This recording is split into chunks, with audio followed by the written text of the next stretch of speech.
Fala rapaziada, muito prazer, eu sou o professor Daniel Cataldo, sou professor de Física e hoje eu vim resolver uma questão, a prova da EA com vocês, tá? A prova de Física que aconteceu hoje, tá bom? Então vamos lá galera, primeira questão, questão 73, é uma questão que fala sobre ótica geométrica, tudo bem? A questão fala que tem um garoto aqui, tudo bem? Esse rapaz tem 1,7 metros de altura, eu tenho um espelho, né? Um espelho plano, tudo bem? Então é muito importante você identificar na sua questão que aqui, ó, esse cara é exatamente um espelho plano. Então aqui nós temos o nosso espelho plano, tudo bem? E eu tenho um poste que tem uma altura de 5,1 metros. O que a questão fala pra gente? Ela fala que a luz, né, ela vem aqui do poste, bate no espelho e após sofrer reflexão, vai até o olho do garoto. Sabendo que o nosso espelho plano está a uma distância de 4,5 metros da base do nosso poste, qual é a distância que o garoto tem que estar até o nosso espelho? É esse X aqui. Percebam que você tem aqui dois triângulos, não é isso? E esses dois triângulos, perdão, são semelhantes. Então a gente vai fazer aqui uma proporçãozinha. Como é que nós vamos fazer essa proporçãozinha? Desse jeito, ó, presta atenção. Nós temos a nossa proporção aqui, ó. Vou fazer, ó, a altura do meu triângulo grandão, 5,1, está para a altura do meu triângulo pequenininho, 1,7, ok? A base do meu triângulo grandão, 4,5, está para a base do meu triângulo pequenininho, que dá x, que é o que a gente quer na nossa questão, fechado? Então vamos lá, como é que nós vamos resolver esse cara aqui? Galera, já perceberam que 5,1 na verdade é 3 vezes esse cara? Sim? Então vamos lá, ó. Dá 1, dá 3, fechado? Agora eu posso multiplicar cruzado. Na hora que eu multiplico cruzado, o meu x vai ficar 4,5 dividido por 3. Quando eu dividir 4,5 por 3, eu tenho que isso aqui vai dar 1,5 metros.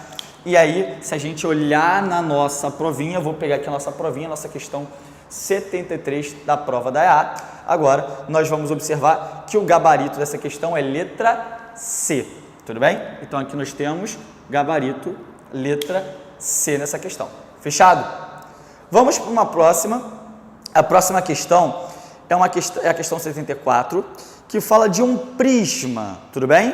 A questão 74, ela fala de um prisma, então nós vamos aplicar exatamente o conceito de refração nesse prisma. Eu vou apagar rapidinho essa questão e eu vou desenhar aqui coisa rápida do nosso prisma para que a gente possa analisar. Fechado? Esse cara, uma das faces do nosso prisma. Vou abrir um pouco mais ele, tá? Vou abrir um pouco mais aqui o nosso prisma. Temos esse camarada aqui. Temos esse camarada daqui. E temos esse camarada daqui. Ok? Bem, o que a gente sabe? A gente sabe que esse prisma, ele tem uma certa abertura e aí eu vou ter um ângulo A ali. Então, aqui eu tenho um ângulo que eu estou chamando de ângulo A. Tudo bem? E aí, o que acontece no nosso prisma? O que a gente tem que ficar atento ao prisma? Esse prisma, ele é fabricado de um determinado material. Tudo bem?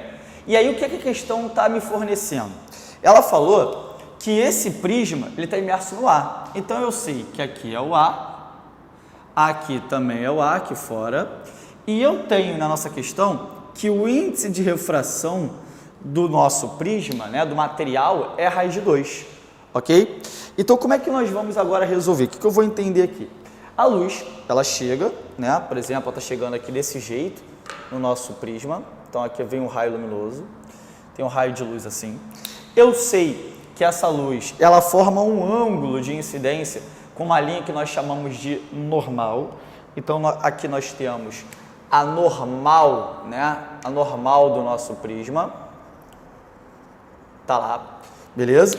E ao passar, né? Ao passar do ar para dentro do prisma, eu observo, então, que a luz, ela se aproxima da normal, porque era para ela ter feito isso aqui, ó. Se ela não sofre, por exemplo, um desvio, a luz ia seguir em linha reta desse jeito. Mas, como eu estou passando do meio menos refringente para o meio mais refringente, a luz se aproximou da nossa reta normal ali, tudo bem? Ora, mas aí o que acontece? Quando a luz chegar nessa face, eu tenho novamente uma refração, então eu tenho duas refrações acontecendo. Desenhei a nossa reta normal, também ali, estou passando do meio mais para o meio menos, né, em termos de refringência, então, portanto, agora esse cara vai se afastar da nossa normalzinha ali. Só que o que tem? A questão ela tem um bisuzinho muito interessante. A questão fala pra gente que o ângulo de incidência é igual ao ângulo de emergência, né? Então, o que a gente vai focar aqui na nossa questão? Esse ângulo de emergência, a questão fala pra gente que vale 45. Se o ângulo de emergência vale 45, o ângulo de incidência também vale 45, porque ele falou que são iguais, tudo bem? Beleza. Então, eu vou também observar o seguinte, quando você tem um prisma, esse ângulo de abertura A, ele aparece aqui também, ó. Então, esse cara também é o A. Ora, se esse cara é o A, eu posso dizer o seguinte, esse ângulo é o ângulo de refração, devido à primeira refração que ocorre aqui, e esse cara é o ângulo de incidência. Então, para a gente resolver essa questão, eu vou tentar descobrir quanto equivale esse R, automaticamente vou descobrir quanto equivale esse I. Então, eu vou aplicar a lei de Snell, tá? Lei de Snell, Descartes. Tá lá. Então, aplicando a lei de Snell, Descartes, nós temos o seguinte, pensando na primeira face aqui, tudo bem? Pensando na primeira face, eu tenho índice de fração do A, vezes o seno do ângulo de incidência, que é o 45. Isso é igual ao índice de fração do nosso prisma, vezes o seno do ângulo de refração. Fechado? Com calma? Vamos lá. Então, índice de fração do A, sempre 1. Ok? Seno de 45, raiz de 2 sobre 2. Até aí foi? Isso tem que ser igual ao índice de fração do nosso prisma, raiz de 2, vezes o seno do ângulo R, que eu não sei quanto equivale esse R. E eu preciso desse cara, porque, olha para cá, olha a ideia. Se a questão quer a abertura, para descobrir esse A, eu posso fazer R mais I. Concorda comigo?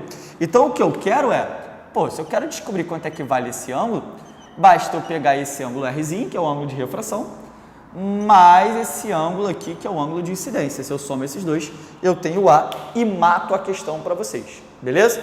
Então, vamos lá. Vou descobrir o R primeiro aqui. Rapaziada, já dá para a gente cortar a raiz de 2 com a raiz de 2, não é isso? Então, vamos lá. Ó, chora. Sobrou o quê? Meio. Então, o seno de R vale meio. Logo, se o seno de R vale meio, eu posso concluir, então, que o meu R vale 30 graus. Fechado ou não fechado?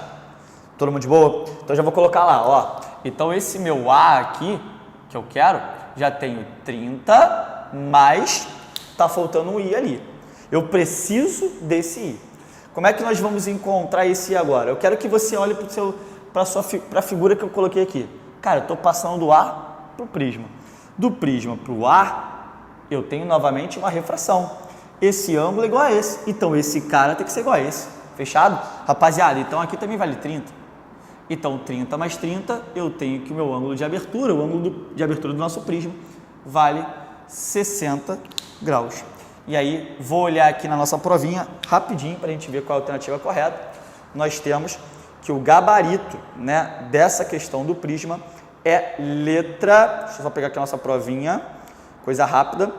É letra C, 60 graus. Gabarito, letra C. Então, tá lá.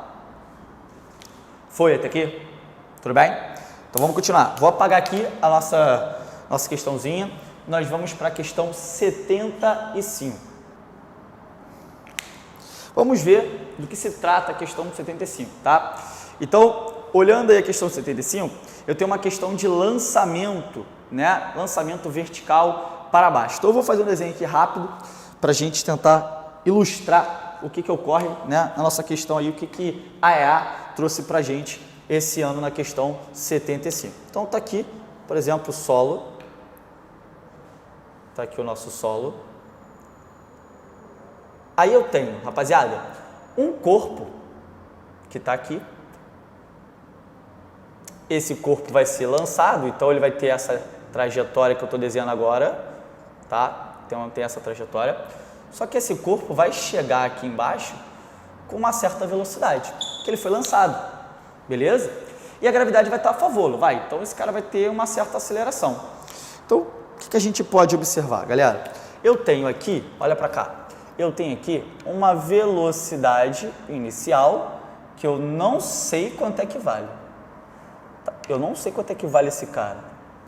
E esse cara chega com uma velocidade que a questão, vamos ver aqui na questão, está falando que esse corpo chega aqui embaixo com uma velocidade de, vamos lá, 30 metros por segundo. Então já sei a velocidade final, a velocidade com que ele está chegando exatamente aqui no Sol.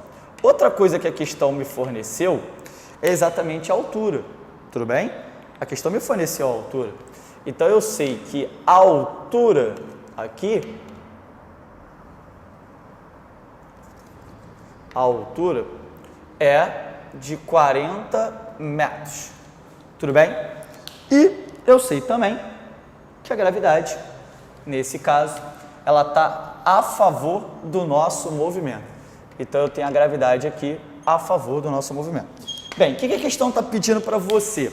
Está pedindo para você encontrar essa velocidade de lançamento aqui, a velocidade inicial. Está vendo que você não tem o tempo na questão? Está vendo que a questão não te deu o tempo que ela demorou daqui para cá? Sempre que você não tiver tempo, está numa questão de cinemática, Torricelli, beleza? Então vamos lá, ó. Velocidade final ao quadrado, velocidade inicial ao quadrado, 2 vezes A vezes ΔS. Fechado? Tudo bem? Tranquilo aí? Então vamos lá, ó. Vou substituir os valores. Eu tenho que o meu V0, 30. Então 30 ao quadrado. Desculpa, meu V final. Meu V final vale 30. Meu V0 é o que eu quero. Vale 0. Perdão, V0 não. Ele foi lançado. Se ele foi lançado, eu tenho que achar esse V0. É isso que eu quero. Então V0 ao quadrado. Mais, porque eu tenho uma aceleração, então 2 vezes o A, e o A quem faz esse papel é a gravidade, então a gravidade nessa questãozinha vale 10, tudo bem? E o ΔS é a altura com que a bolinha desceu, 40 metros, tudo bem até aqui? Estou recapitulando, eu sei a velocidade final com que esse cara chegou, eu quero saber a velocidade inicial, a velocidade com que eu lancei, a nossa aceleração e a gravidade vale 10, e o ΔS é a altura que vale 40. Tudo bem? Então eu tenho aqui ó, na questão ó, 30 ao quadrado 900, agora ó, 10 vezes 40, 400, vezes 2, 800. Mas está somando, não é isso, Cataldo? Joga para o outro lado. Se joga para o outro lado, vai vir aqui ó, 800. Isso é igual ao meu V0 ao quadrado. 900 menos 800, 100. Raiz de 100, então a minha velocidade inicial foi de 10 metros por segundo. E aí eu tenho como gabarito da questão 75 a nossa letra B, tá? Então o gabarito dessa questão é letra B aí. Bem, galera, então na questão 76 agora, eu tenho o seguinte, eu tenho 3 carguinhas, uma positiva, uma negativa e uma outra positiva, tudo bem? E eu tenho elas formando um triângulo retângulo, onde a distância entre essa carga e essa carga vale 30 centímetros. E a distância entre essa carga e essa carga também vale 30 centímetros.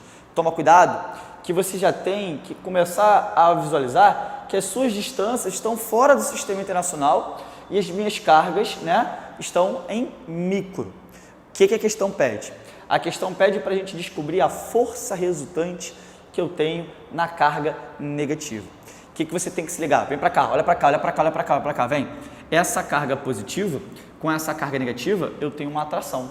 Essa carga positiva com essa carga negativa, eu também tenho uma atração. Então eu descobri F1, descobri F2. O que nós vamos fazer agora? Eu tenho que tentar equacionar agora F1 e F2 para descobrir a resultante. Então eu já sei o seguinte, pessoal. Como o ângulo entre esses dois vetores é 90, então eu tenho que a força resultante ao quadrado é F1 ao quadrado mais F2 ao quadrado, o famoso Pitágoras, não é mesmo? Então o que nós vamos fazer aqui? Eu vou tentar descobrir F1, descobrir F2 e depois a gente joga aqui na nossa expressãozinha. Só que para a gente descobrir F1 e F2, lembra, força elétrica, por exemplo, da F1, vai ficar sendo K, vou chamar isso aqui de carga 1, tudo bem? Então eu tenho carga 1 vezes carga 2 dividido pela distância ao quadrado. Então agora, vamos fazer a nossa continha aqui. Eu vou substituir os valores para a gente fazer essa continha aqui. F1, F1K, a questão me deu 9 vezes 10 é 9. Q1, 3 micro. Vou colocar só o 3, tudo bem? Vezes Q2, menos 3. Só que isso aqui tudo tem que ser em módulo, tudo bem, pessoal? Essas cargas, elas precisam ser em módulos. Então aqui eu vou esquecer o negativo, vou trabalhar com o valor positivo. Então nós temos lá, ó, 3 vezes. Agora, isso está em micro, isso aqui está em micro. Micro é 10 a menos 6. 10 a menos 6 com 10 a menos 6, 10 a menos 12. Então tá lá. Dividido pela distância entre essas cargas ao quadrado. Só que a distância ali que ele está falando é de 30 centímetros. Então nós vamos fazer o seguinte, vou transformar isso aqui para metro. Fala aí para mim, 30 centímetros não é a mesma coisa que 0,3 metros no caso? Então, ó, joguei aqui, ó, 0,3 metros ao quadrado. Fechado? Já identificou que isso daqui, ó, vai ficar, quando eu levar ao quadrado, 9 vezes 10 a menos 2? Fechado ou não fechado? Olha que interessante, galera. Aqui, ó, eu posso chegar aqui agora e fazer o seguinte, ó. Simplificou. Posso fazer assim, ó. Dá 10 a menos 3. Então, 10 a menos 3 com 10 a menos 2 vai dar 10 a menos 1. Fechado ou não fechado? Tudo bem? Então, o que nós vamos ter? 3 vezes 3, 9. 9 vezes 10 a menos 1. Então, nós encontramos que a força 1 vale 0,9 newtons. Tudo bem até aí? Calma. Vamos descobrir F2. F2 vai ficar K, módulo de Q3, vezes o módulo de Q2, sempre módulo, tá, pessoal? Sempre módulo, dividido pela distância entre eles ao quadrado. Agora vamos substituir, de novo, 9 vezes 10 a 9, Q3, 4, Q2, 3, lembra que está em micro, então vai dar 10 a menos 12, né? Então, ó, 10 a menos 12, dividido pela distância entre eles, 30 centímetros, não posso trabalhar, então vai ficar 0,3 ao quadrado. Rapaziada, vou fazer todos aqueles cortes, não é isso? Fazer todos aqueles cortes que eu fiz, simplificar tudo da mesma maneira, e aí no final eu vou encontrar que isso aqui vale 1,2. Fechado ou não fechado? Estão comigo? Rapaziada, CF1, CF2, volta na expressão que você quer. Voltei na expressão que eu estava lá trabalhando. Força resultante ao quadrado. F1 ao quadrado vai ficar 0,9 ao quadrado. Mais F2 ao quadrado, 1,2 ao quadrado. Vamos resolver agora? Presta atenção. Força resultante ao quadrado vai ficar 0,81 mais 1,2 ao quadrado, 1,44, ok? Soma esses dois camaradas aí, nós vamos ter 2,25. Só que eu quero a força resultante. O que eu encontrei foi a força resultante ao quadrado. Então eu vou concluir, quando eu tirar a raiz daquele camarada lá, que eu tenho 1,5 newtons. E aí, nosso gabarito da questão 76. Vou pegar aqui a nossa provinha aqui rapidinho para a gente observar. Cadê? Vamos lá. Gabarito, letra C. Então, o gabarito aqui é letra C. Foi? Deu para entender? Então, tenta fazer com calma aí, para você ver aí como é que faz o procedimento agora. Tenta fazer sem olhar, tudo bem? Sem olhar, tá? Vou apagar aqui agora para a gente fazer uma nova questão e a gente vai para a questão 77. Vamos ver qual é a questão 77? Presta atenção aí. Deixa eu pegar aqui a provinha. Questão 77. É a questão do circuito, tudo bem? Então eu quero que você pense comigo o seguinte. Olha a questão 77. O esquema a seguir representa um circuito elétrico formado por uma fonte ideal que fornece uma diferença de potencial de 100 volts. Um reostato, R1, cuja resistência elétrica pode ser ajustada no valor de 0 a 300 ohms, e um aquecedor R2 que eu tenho no meu circuito.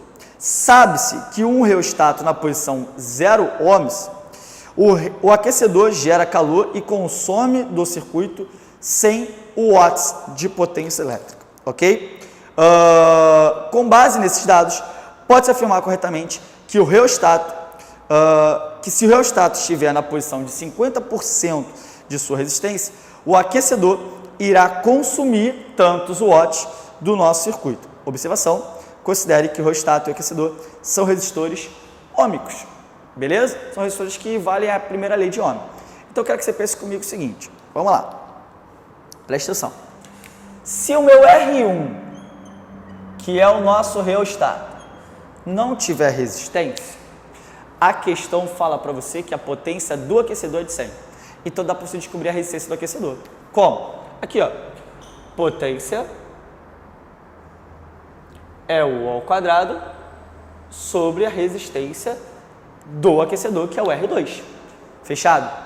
Só que se você não tem resistência, a DDP da bateria vai toda ela para o aquecedor. Beleza. Então eu tenho que a potência vale 100 watts, a DDP vale 100 também. Então o R2 é o que eu quero descobrir. Aqui, ó, já simplificou? Então você concluiu que o seu R2, que é a resistência do aquecedor, vale, nesse caso, 100 ohms. Fechado? Beleza? Bem, então eu sei a resistência desse aquecedor. Agora eu vou fazer o seguinte, pessoal. Eu vou pegar o valor da resistência R1, porque agora ele pede para considerar a resistência. Só que qual que a questão está falando? Se você tiver 50% do valor da resistência, né? Então você vai ter aqui, ó, um R1 valendo 150 ohms. Agora você tem o R1 valendo 150. Ele quer saber qual é a nova potência consumida pelo aquecedor. Então, se você tem uma resistência, concorda comigo agora que o meu circuito ele vai ter um REC, e esse meu REC vai ser 150 mais o valor da resistência do aquecedor, dando um REC de 250 aqui, porque eles estão em série, né? Por isso que eu estou somando. Então, a resistência R1 está em série com o aquecedor. Tudo bem? O que eu vou fazer agora? Se eles estão em série, série I, mesmo I. Então, a corrente é a mesma. Então, eu vou aplicar a primeira lei de Ohm, U é igual a R vezes I. E aí, nós vamos ter que a DDP continua sendo 100, porque ele não mudou. A resistência do circuito agora é a 250. Então, o meu I, vou encontrar que vale 0,4 ampere. Tá, por que isso? Esse I passa no aquecedor. Você já sabe a resistência do aquecedor. Então, para descobrir a nova potência, você vai fazer o quê? Ó? A nova potência, potelinha, vai ficar R vezes I ao quadrado. Então, nós vamos fazer o seguinte. Potência vai ficar 100 vezes 0,4 ao quadrado. 0,4 ao quadrado vai dar 0,16 multiplicado por 100. Então, eu tenho uma potência de 16 watts. E aí, o nosso gabarito da questão 77, vou pegar aqui rapidinho novamente a questão para a gente visualizar. Gabarito, letra A. Tudo bem? Então, aqui, ó, questão, gabarito, letra A. Foi? Tá dando para entender? Questão 78. O que diz a questão 78, galera? Se a gente pegar aqui a questão 78, ele diz o seguinte: dois condutores elétricos isolados um do outro, de capacidades eletrostáticas diferentes, C1 e C2, estão carregados com diferentes quantidades de carga, Q1 e Q2. E em função desses fatores, adquirem potenciais diferentes, V1 e V2. Se esses condutores forem colocados em contato um com o outro, e em seguidas afastados, novamente, pode-se afirmar que certamente, rapaziada, quando você coloca dois condutores em contato, tudo bem? E eles vão atingir um equilíbrio, ok? Após você tirar exatamente eles do contato, que aí você vai ter o equilíbrio, você vai ter que os potenciais desses caras são iguais. Se os potenciais desses caras são iguais, não vai ter uma diferença. Se não vai ter uma diferença, o que nós temos lá na nossa questãozinha? Nós temos que o gabarito dessa questão 78 é letra D. Quando ele fala a diferença de potencial entre os condutores será zero. Então, o gabarito dessa questão aqui é letra D. Foi até aí? Beleza? Vamos para uma próxima questão. Questão 79. É uma questão que fala sobre, agora, decomposição de força e vetores. Tá bom? Então, preste atenção. A questão me dá aqui, ó, um vetorzinho. Ele fala que nós temos um vetorzinho F, tá? E aí, ele diz pra gente o seguinte, esse vetor, ele vai sofrer uma decomposição. Então, se esse vetor vai sofrer uma decomposição, eu sei que esse cara tem uma componente na horizontal e esse cara tem uma componente na vertical. Então, eu posso dizer o seguinte aqui para vocês, ó, vê se vocês concordam comigo. Então, esse meu F, eu vou ter um F que eu vou chamar de FY, e aqui eu tenho um Fx, quer dizer, eu tenho as componentes da abscissa e da nossa ordenada. O que a questão está pedindo para a gente? Ela está falando que existe um ângulo aqui, ó, que eu vou chamar de alfa. Eu quero saber o cosseno desse alfa. Rapaziada, olha a maldade aqui que nós vamos ter, tá? Olha o que a gente vai ter que fazer aqui para resolver essa questãozinha. Vê se vocês concordam comigo. Se a gente pegar esse vetor, trazer ele para cá, a gente monta um triângulo, né? Esse triângulo ele é retângulo. Então eu posso fazer o seguinte, o cosseno desse alfa vai ser o cateto adjacente, Fx, sobre a nossa hipotenusa, que é o nosso F. Tudo bem? Beleza. Então vamos nessa. Volta na questão. A questão me deu aqui que o Fx, se a gente voltar aqui na questão, ela me deu que o Fx, ele vale raiz de 3 sobre 2 Fy. Então, eu já sei que Fx é a raiz de 3 sobre 2 Fy. Eu não sei meu F. Então, eu vou precisar descobrir esse meu F. Como é que nós vamos descobrir esse F? Assim, ó. F ao quadrado é o Fx ao quadrado mais o Fy ao quadrado. Substitui aqui, ó. Vamos lá, ó.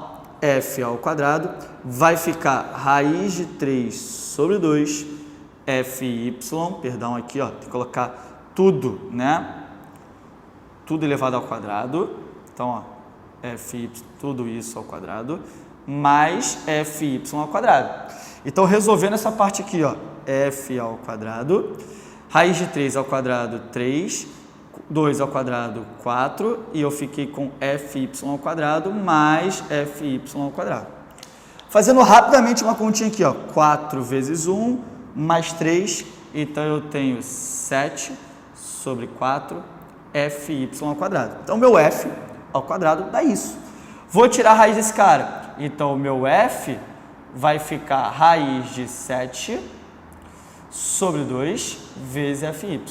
Beleza. Agora eu sei meu F. Joga lá. Eu sei, então, que eu tenho raiz de 7 sobre 2 vezes Fy. Galera, simplifica a tua vida. Simplifica a tua vida. Vem cá, ó. O que sobrou? Sobrou raiz de 3 sobre raiz de 7.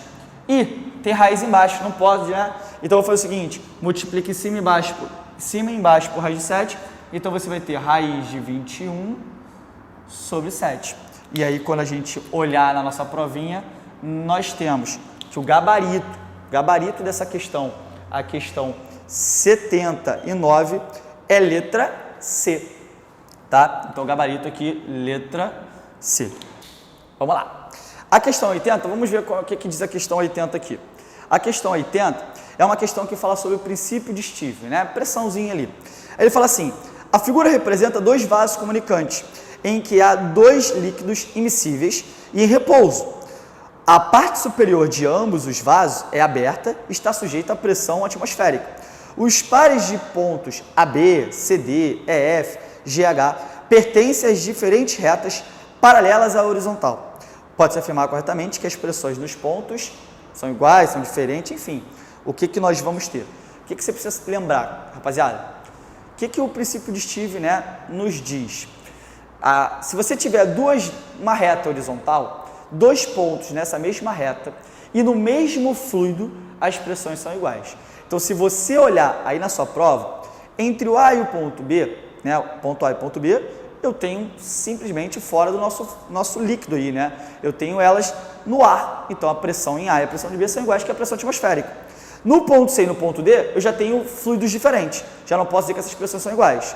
No E e no F, a mesma coisa, são fluidos diferentes, então as pressões não são iguais.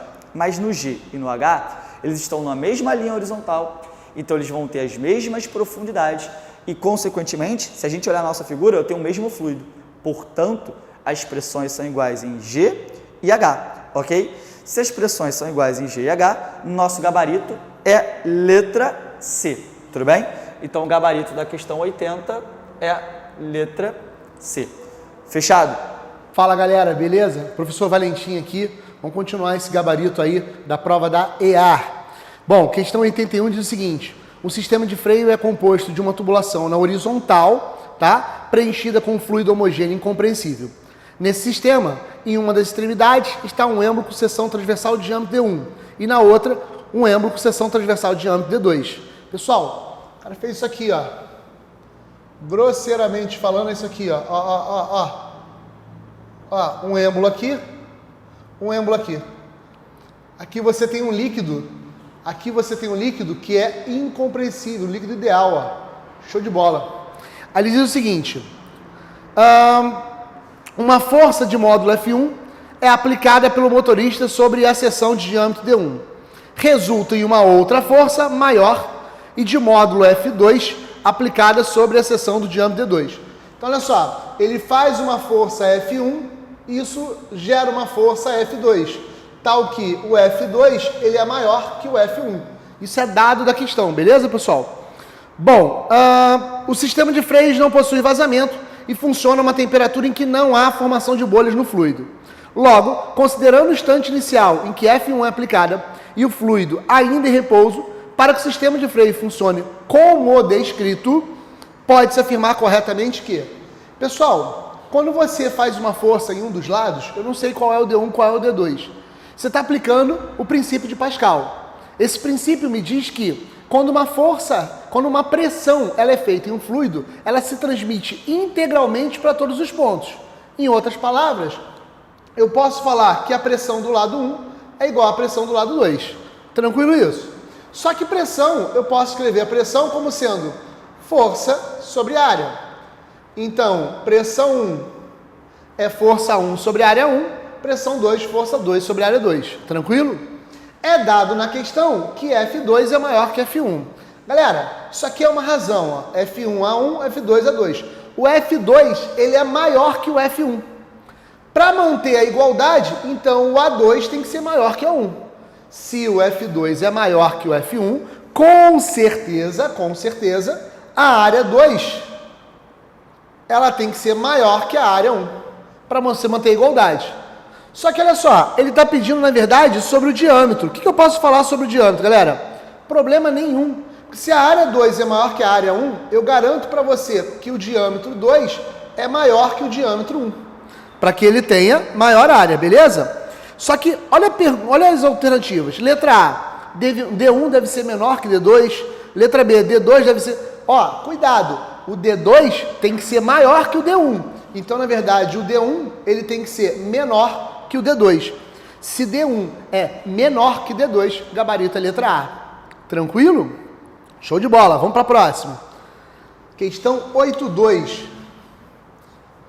Questão 8.2, provinha da EAR, feita no dia 2 de junho. Muito bom. Questão 82 é o seguinte: assinale a alternativa que completa corretamente a frase. Questão 82, assinale a alternativa.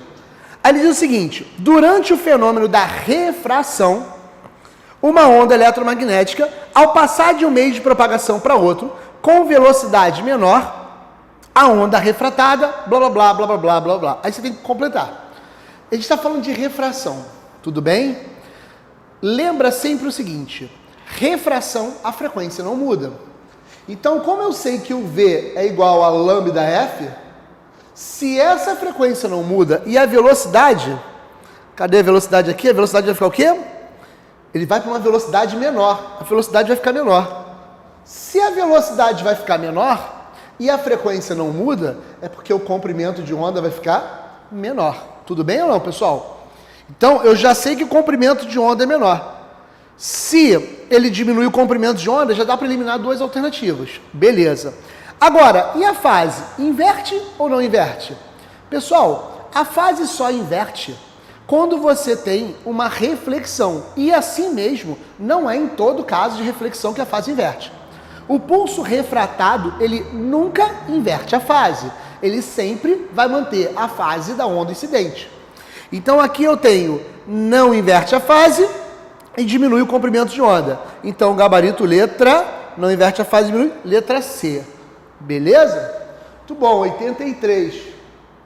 Vamos para 83. 83 é a questão do magnetismo. Ele fala o seguinte: basicamente, você tem uma fonte de partículas alfa que são positivas e são jogadas para a direita. Tudo bem, pessoal? Ele fala que você tem um ímã em cima e um ímã embaixo, como se aqui fosse assim, ó, norte, sul, e aqui? E aqui? Norte, sul. Tudo bem? E aí você tem o eixo aqui. Você tem um eixo aqui. Muito bom. Essa partícula, ela é inicialmente lançada de modo a tentar atingir o centro desse eixo. Seria mais ou menos aqui. Aí ele chama aqui de ponto A, B, C e D. O meu problema é basicamente isso. Repara, essa partícula positiva vai bater lá no centro. Tudo bem.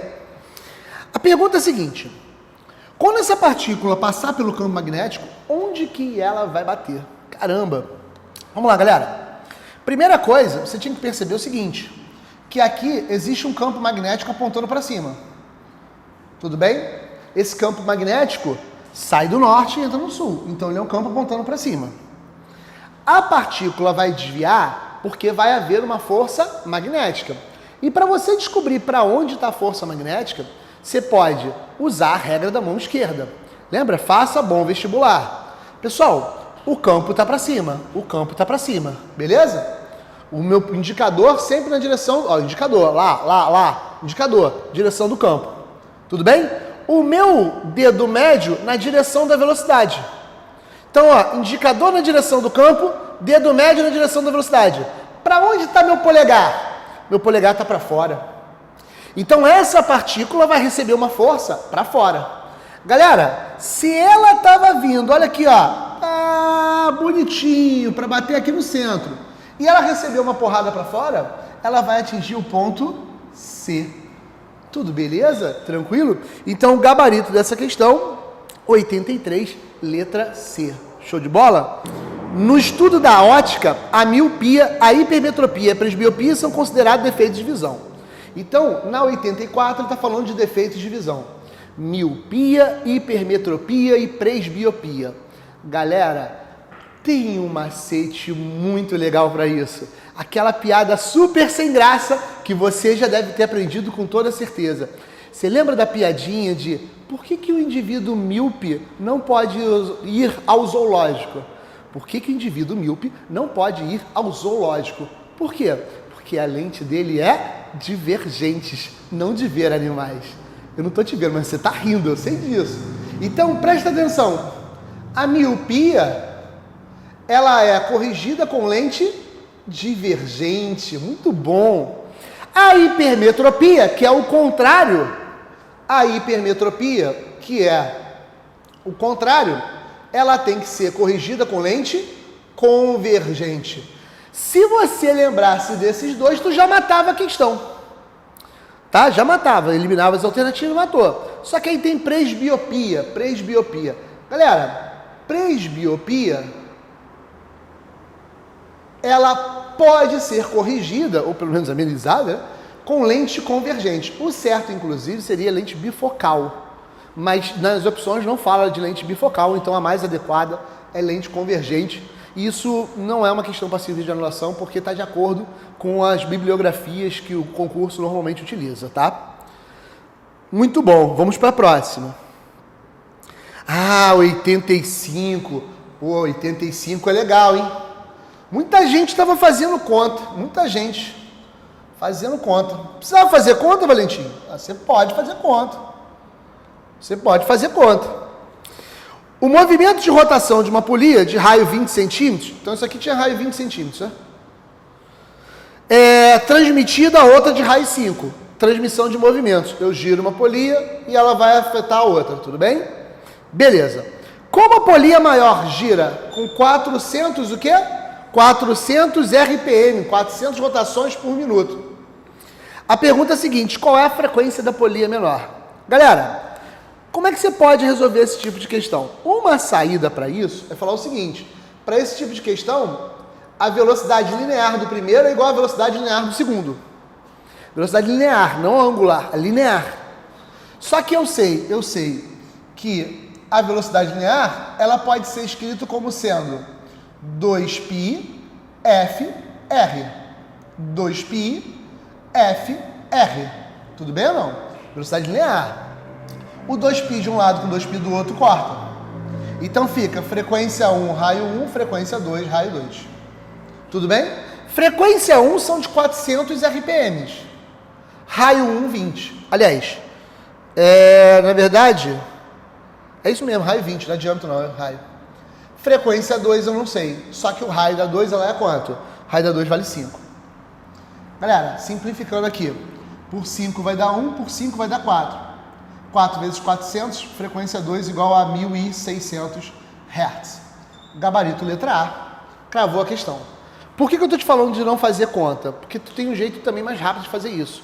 Qual é o jeito mais rápido? Vamos lá. Se essa aqui der uma volta, a outra dá mais voltas. Concordam comigo? Só que quando você olha para os raios, esse raio aqui, ele é 4 vezes menor. Né? Porque se você pegar 20 e dividir por 4, dá 5. Se esse cara tem um raio 4 vezes menor, a frequência de rotação dele vai ser 4 vezes maior. 400 multiplicado por 4, 1.600. Tu já matava direto. Tranquilo isso? Muito bom. Espera aí que eu me perdi aqui na questão. Fizemos a 85. Vamos para 86. Vamos para 86. 86 diz o seguinte, é comum na termodinâmica utilizar a seguinte expressão. P1V1 sobre T1 igual a P2V2 sobre T2. Galera, todo mundo conhece isso aí, Pivot-Povató, né? Beleza. Nessa expressão, PV e T representam, respectivamente, pressão, volume e temperatura de uma amostra de gás ideal. Os números representam o estado inicial 1 e 2 para utilizar estado inicial 1 e final 2. Para utilizar corretamente essa expressão, é necessário que o número de mols ou de partícula do estado final seja... Aí, você vai dizer se seja o mesmo ou seja diferente. Galera, você só pode escrever Pivot-Povató quando não entra gás e nem sai gás. Porque se alterar o número de mols, se alterar a quantidade de gás, você tem que escrever isso de outro jeito. É o P0V0N0T0 igual a PV sobre NT. Se houver mudança do número de mols, eu tenho que escrever assim.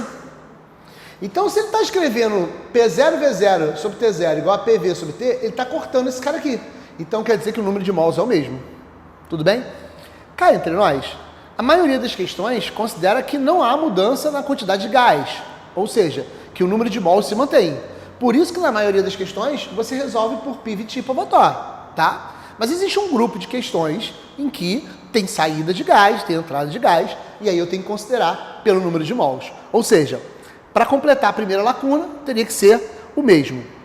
Aí diz o seguinte, e que a composição dessa amostra seja pontinho no estado final inicial. A composição da amostra tem que ser a mesma. Porque se a amostra mudar a sua composição, eu tenho que levar em consideração isso. Tudo bem, pessoal? Então, na verdade, a resposta para o 86 é o mesmo e a mesma, gabarito, letra A. Questão 87. Questão 87. Vamos lá, galera. Um sistema de arrefecimento deve manter a temperatura do motor de um carro em um valor adequado para o bom funcionamento do mesmo. Em um desses sistemas é utilizado um líquido de densidade 10 ao cubo, quilograma por metro cúbico, e calor específico 4.200 joules por quilograma, graus Celsius. Durante a troca de calor, o volume em contato com o motor é 0,4 vezes 10 a menos 3, a cada segundo, e a temperatura inicial e final do líquido é, respectivamente, igual a 80 e 95 graus Celsius. Considerando que esse volume está em repouso durante a troca de calor, a potência fornecida, ele quer saber a potência. Galera, de uma maneira geral, potência é igual à quantidade de calor, é a quantidade de energia dividido pelo intervalo de tempo. Só que nesse caso aí, a energia envolvida é o calor. Então é mc delta θ sobre delta t. Tudo bem? Só que ele não deu a massa, ele deu a densidade. E aí, não tem muito problema, porque vamos lá, vamos combinar. O que era a densidade? Densidade, por definição, não é massa sobre volume? Definição de densidade. Então, eu posso falar que a massa, ela é o produto da densidade pelo volume. Certo? E aí, no lugar da massa aqui, eu vou botar a densidade vezes o volume. Como é que fica, então, a minha equação? Potência é igual densidade vezes o volume, tá? Vezes o calor específico, vezes a variação de temperatura. Nota bem, isso aqui é a massa. Sobre o intervalo de tempo. Então, a potência vai ser, pega a densidade. Qual é a densidade? 10 ao cubo. Qual é o volume? O volume 0,4 vezes 10 a menos 3. Já gostei. Porque essa potência de 10 aqui vai embora. Qual o calor específico? 4.200. Qual é a variação de temperatura? A variação de temperatura, ele começa a 80 e vai a 95. Variação de 15 graus. Isso feito no tempo de quanto? 1 segundo. Porque é esse volume a cada segundo, tá, pessoal? O 10 a 3 com 10 a menos 3 vão embora. 15 vezes 0,4 vai dar 6. 6, não é isso? 6 vezes 4.200. Quanto é que vai dar isso aí? 6 vezes 4.200. 25.200, não é isso? 25.200. 25.200 watts. Valentim, mas já está em watts? Já está em watts. Pô, Valentim, como é que eu ia saber? Filhão, o calor específico, ele já te deu em joule. Joule por quilograma grau Celsius.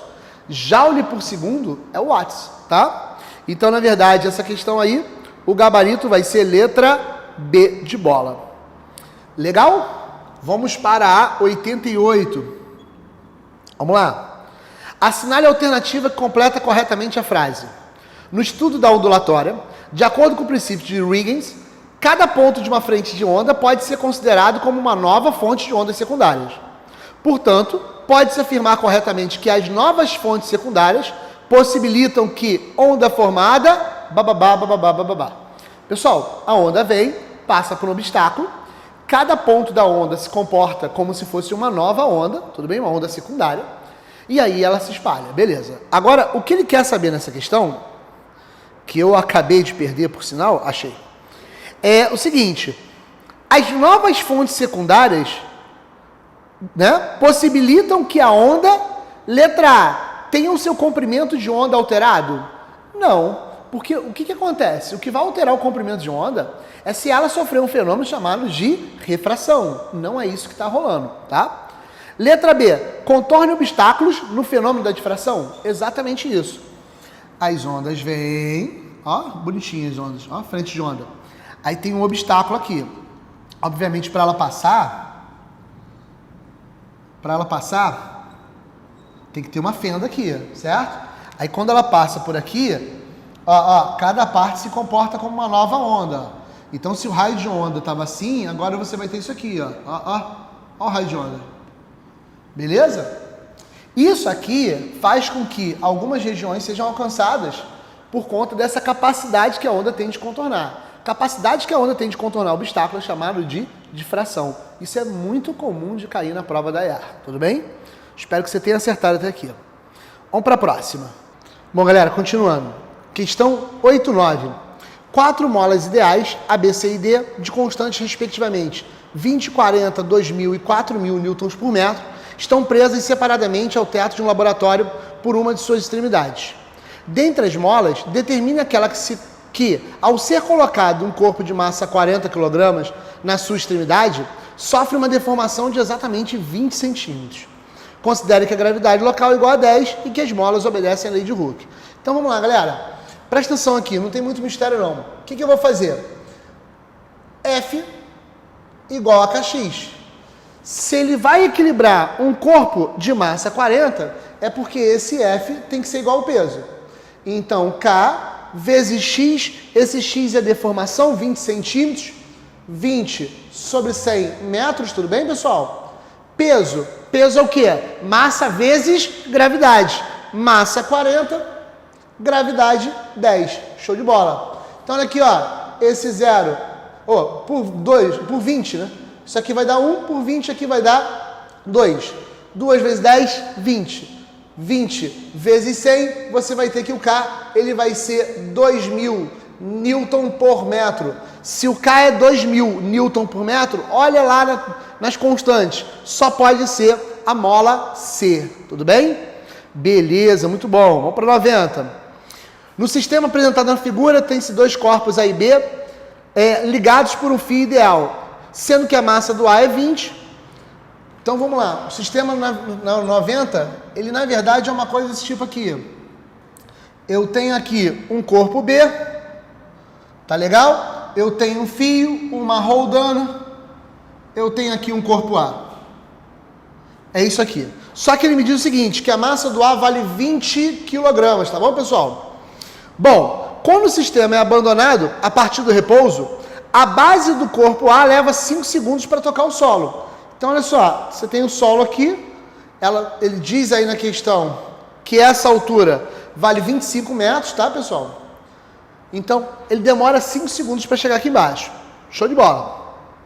Determine, respectivamente, o valor em quilograma da massa do corpo B, tá? E o valor em newtons da tração no fio F. Eu quero saber qual é a tração nesse fio F. Primeira coisa, para esse tipo de problema, eu poderia fazer o seguinte.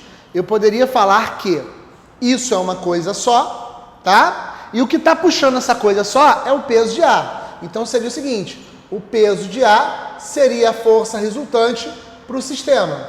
Só que o peso de A é quanto? 200. 200 é igual à massa do sistema vezes a aceleração. Aí você fala assim, poxa professor, mas não tem aceleração. Calma, ele não caiu 25 metros em 5 segundos? Vamos lá, guarda um pouquinho isso aqui, guarda. Delta S é igual a V0T mais AT ao quadrado sobre 2. Ele partiu do repouso. V0 é 0. Delta S, 25 metros, é igual à aceleração, que eu não sei quanto vale, vezes 5 ao quadrado sobre 2. Só que 5 ao quadrado é 25. Então eu posso cortar esse 25 com esse 25. Então eu vou ter que a aceleração vai ser 2 metros por segundo ao quadrado. Agora que eu achei a aceleração, eu posso substituir aqui. Então, como é que ficaria essa minha equação? 200 é igual a massa vezes 2, que é a aceleração. Então, a massa do sistema seria quanto? 100 kg. Certo? O meu sistema, o meu corpão aqui, ó, tem massa 100. Então, se aqui é 20, aqui só pode ser quanto? 80 kg. Beleza isso? Ele diz assim, ó, além disso ele pede a tração. Galera, você concorda comigo que se você pensar para o A, você pode falar que peso menos tração é a resultante? Você concorda que se você pensar para o B, a tração que é a resultante? Então, tração é igual a massa de B vezes a aceleração. A massa de B é 80, a aceleração é 2, então a tração só pode ser 160 newtons. Então, resposta, massa de B, 80 quilos, tração, 160, 80, 160, só pode ser a letra D, beleza? Vamos para a próxima aí. Vamos lá, galera, questão 91. Um corpo de massa M está apoiado sobre um plano inclinado, que forma um ângulo de 30 graus em relação horizontal, conforme a figura a seguir. Você tem um corpinho que está no plano inclinado, beleza. O valor do coeficiente de atrito que garante a condição de iminência do movimento. Galera, isso aí dá para provar sem muita dificuldade, mas é assim, toda vez que você tem um plano inclinado e o corpinho está quase caindo, é porque o atrito está segurando o persiano.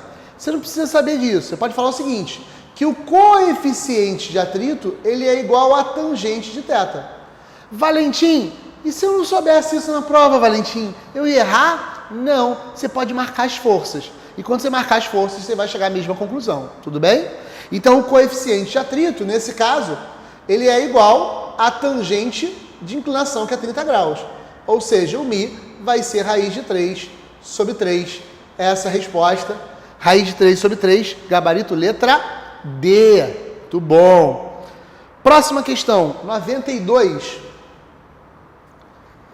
Uma esfera homogênea de massa M, considerada um ponto material, é colocada perfeitamente na extremidade A de uma barra, também homogênea de peso 20 e comprimento 80 centímetros. Então vamos lá. Você tem uma barra, tá? Cujo comprimento vale 80 centímetros. E você tem uma bolinha aqui. É basicamente isso. A questão, inclusive, me diz que isso aqui vale 60 centímetros. Sendo que a barra toda tem 80. Então, quer dizer, esse pedaço aqui só pode ser 20, né? Tá. A barra é homogênea e o peso dela é 20 newtons. Só que quando o corpo é homogêneo, o peso está certinho no meio. Galera, então esse peso aqui, ó, 20 newtons, que é o peso da barra, tá? E ele está no meio. A distância daqui para lá tem que ser igual daqui para cá. Tudo bem? Beleza. Qual deve ser o valor em quilogramas da massa M da esfera para que a barra fique na horizontal? Galera, para ela ficar na horizontal, o somatório dos momentos em relação a esse ponto tem que ser 0. Se ela toda tem 80, quer dizer que essa distância aqui, ela vale quanto? 20 centímetros. Porque 20 mais 60 dá 80, não é isso? Então eu posso falar assim, ó, peso da esfera vezes 20 centímetros tem que ser igual o peso da barra, que é 20, vezes essa distância. Só que quanto que vale essa distância aqui? Queridos, presta atenção. A barra toda tem 80 centímetros. O peso, como ela é homogênea, o peso está no meio. Então você tem 40 para um lado e 40 para o outro. Ou seja, esse pedaço aqui, ele vale 40. Só que isso tudo não é 60? Então a distância dessa força, peso, até o ponto de rotação também é 20. Cortei aqui um 20 com outro 20. Peso da esfera, né? A massa da esfera vai ter que ser, o peso da esfera vai ser 20 newtons. Ele quer, na verdade, a massa. A massa vai ter que ser 2. Beleza? Na verdade, quando eu marcasse as distâncias, se eu percebesse que essa distância é igual a essa, é porque a força de um lado tem que ser igual à força do outro, para que os momentos sejam iguais. Então, beleza? Bom, questão 9.3. 9.3. Diz o seguinte. Uma sirene produz o som na frequência de 850 Hz, que propaga-se no ar com uma velocidade igual a 340. Nesse caso, o comprimento de onda desse som é D, galera, V igual a lambda F, tudo bem? Velocidade 340, lambda eu não sei, e o F é 850. Então, o lambda vai ser 340 sobre 850. Isso dá certinho 0,4 metros. Só que ele quer isso em centímetros. 0,4 metros é a mesma coisa que 40 centímetros. Então, ao contrário do que muitos me mandaram mensagem aí falando, não é letra A, tá? É letra D mesmo. Muito bom. Isso foi a 93. Questão 94. Os radares primários de controle de tráfego aéreo funcionam com base no princípio da reflexão das ondas eletromagnéticas. De acordo com esse princípio, uma onda é emitida por uma antena próxima ao local de pouso e essa onda se propaga até o avião, reflete e volta à antena. A onda vai, reflete no avião e volta. Beleza. Supondo o modo da velocidade de propagação das ondas eletromagnéticas no ar igual a velocidade de propagação da luz no vácuo, 300 mil km por segundo, se o intervalo de tempo entre a transmissão e a recepção da onda foi de 1 milissegundo, conclui-se que o avião está a uma distância de pontinho quilômetro. Galera, eu estou pensando aí que ela está se propagando com velocidade constante, então ΔS é igual a velocidade vezes o tempo, tá? Vamos lá, presta atenção numa coisa. Qual é a velocidade de propagação dessa onda? É a mesma que a velocidade da luz no vácuo, 300 mil km por segundo. Para facilitar a minha vida, vou escrever em notação científica. 3 vezes 10 a quinta quilômetros por segundo. Tudo bem ou não? Qual é o tempo? O tempo é de 1 milissegundo. 1 milissegundo. 1 milissegundo é 10 a menos 3 segundos. Tudo bem, pessoal? Tranquilo até aí? Show de bola. Pessoal, fazendo as contas aqui, vou tirar esse segundo aqui. Aqui está em quilômetro por segundo, aqui está em quilômetro por segundo, aqui está em segundo. Então, minha resposta vai estar o quê? Minha resposta vai estar em quilômetro. Então, meu ΔS ele vai ficar 3 vezes 10 ao quadrado, porque 5 menos 3 dá 2. 3 vezes 10 ao quadrado vai dar quanto? 300. 300 quilômetros. 300 quilômetros, gabarito letra D. Muito bom, muito bom. Questão 95 e 96 são questões teóricas. Questão 95 diz assim: o conceito de grandezas vetoriais e escalares é fundamental no estudo da física para garantir uma correta compreensão dos fenômenos e precisa determinação da intensidade dessas grandezas.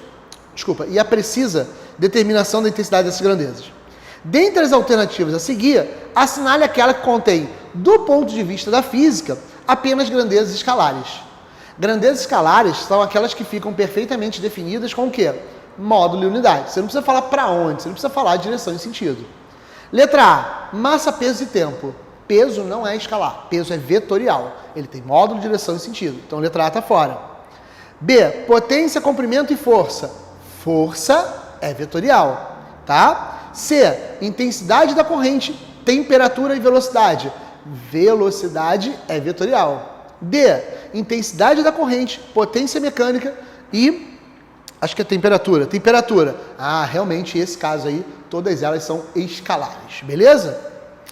96. Em um laboratório de física, um estudante analisa o comportamento de 3 lâminas metálicas, quando aproximadas de um ímã, tá? A lâmina 1 não é atraída por nenhum polo do ímã. Então ela não é nada de ferro, né? Não é um material ferromagnético, ok? 2. A lâmina 2 é atraída pelos dois polos. Galera, se eu tenho um ímã, o ímã sempre atrai material ferromagnético, tá? E ele interage com outro ímã. Como assim interage com outro ímã? Ímã com ímã pode atrair ou repelir. Tudo bem? Ímã com ferro sempre vai ter atração, obrigatoriamente, tá? Então vamos lá. A lâmina 2 é atraída pelos dois polos. Galera, se a lâmina 2 fosse um ímã, ela ia ser atraída por um e repelida pelo outro. Mas ela é atraída pelos dois. Então, a lâmina 2 não é um ímã, tá? 3. A lâmina 3 tem uma de suas extremidades atraída pelo polo norte e repelida pelo polo sul. Enquanto a outra extremidade é atraída pelo polo sul e repelida pelo polo norte. Com base nas informações, o estudante fez 4 afirmações. Assinale a alternativa que possui a afirmação fisicamente incorreta. Letra A. A lâmina 1 não é feita de material ferromagnético. Show! Não é feita de material ferromagnético. Se fosse material ferromagnético, iria interagir com o ímã, iria ser atraído, tá? 2. B. A lâmina 2 é feita de material ferromagnético, mas não está imantada. Perfeito, é o que eu falei com vocês. Se ela tivesse imantada, ela ia atrair um dos polos e repelir o outro, mas ela está atraindo os dois, tá? C. A lâmina 2 é feita de material ferromagnético e está imantada? Não. Repara que a letra C é exatamente o contrário do que diz a letra B, tá? E realmente é a resposta porque é a alternativa incorreta. Só para fechar, a letra D diz que a lâmina 3 é feita de um material ferromagnético e está imantada. Isso é verdadeiro porque ela interage, ou seja, ela atrai e repele os polos diferentes do ímã. Beleza? Um abraço, até a próxima.